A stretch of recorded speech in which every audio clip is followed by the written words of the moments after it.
இதுக்கு ஒரு சூப்பரான ரசம் எப்படி வைக்குதுன்னு பார்க்கலாம். சின்ன வெங்காயம் ஒரு 4-5, கருவேப்பிலை கொஞ்சம் ஒரு பிடி, கொத்தமல்லி ஒரு பிடி, ஒரு பச்சை மிளகா. இதை வந்து தனியாக ஃபஸ்ட்டு அரைச்சி எடுத்துக்கலாம். அதுக்கப்புறம் அரை ஸ்பூனு மிளகு, கொஞ்சம் பூண்டு, 3 வரமிளகா, ஒரு ஸ்பூன் ஜீரகம், ஒரு பிஞ்சு இஞ்சி. இதை தனியாக எடுத்துக்கலாம். ஃபஸ்ட்டு இதை அரைச்சிட்டு வந்துடலாம். நம்ம ரசம் செய்யலாம். மண் பாத்திரத்தில் செய்கிறோம். பாத்திரம் வச்சாச்சு. ஒரு ஸ்பூன் தேங்காய் எண்ணெயில் தான் இந்த ரசம் செய்யணும். அப்போ தான் டேஸ்ட்டாகவும் இருக்கும், நல்லாவும் இருக்கும்.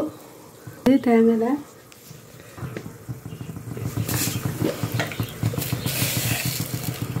எண்ணெய் கஞ்சதும் கொஞ்சம் கடுகு போட்டு பேசிக்கலாம்.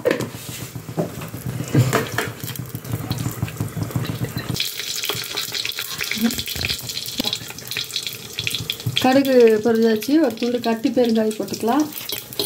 அது பொரியட்டும்.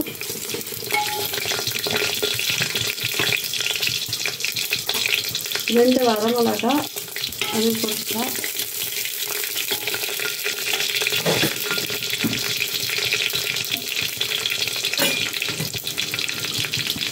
கொஞ்சம் வெந்தயம் அதையும் போட்டுக்கலாம்.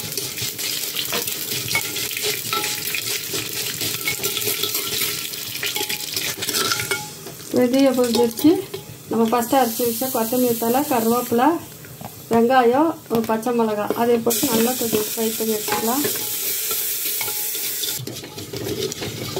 இந்த அளவுக்கு பொரிஞ்ச பிற்பாடு 1/4 ஸ்பூன் மல்லித்தூள், 1/4 ஸ்பூன் மிளகாத்தூள், 1/4 ஸ்பூன் மஞ்சள் தூள் இது போட்டு நல்லா ஃப்ரை பண்ணிக்கிட்டு நம்ம அரைச்ச குருமிளகு, ஜீரகம், பூண்டு இது போட்டு ஃப்ரை பண்ணிக்கலாம்.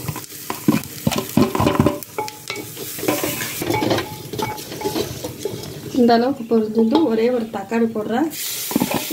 ஒரு தக்காளி போட்டிருக்கேன். அதுவும் கொஞ்சம் ஃப்ரை ஆகட்டும். ஒரு நெல்லிக்காய் சைஸ் அளவு புளி. உங்களுக்கு புளி வேண்டாம்னா கூட வெறும் தக்காளி சேர்த்துக்கலாம். புளி ஊற்றிட்டு கொஞ்சம் நேரம் கொதிக்க விடணும். கொஞ்ச நேரம் கொதிக்கட்டும். நல்லா இந்த அளவுக்கு கொதிக்கிறோம். நம்ம போட்ட ஃப்ளேவர் எல்லாம் அப்போ தான் நல்லா இறங்கும். ரசம் சூப்பராக இருக்கும்.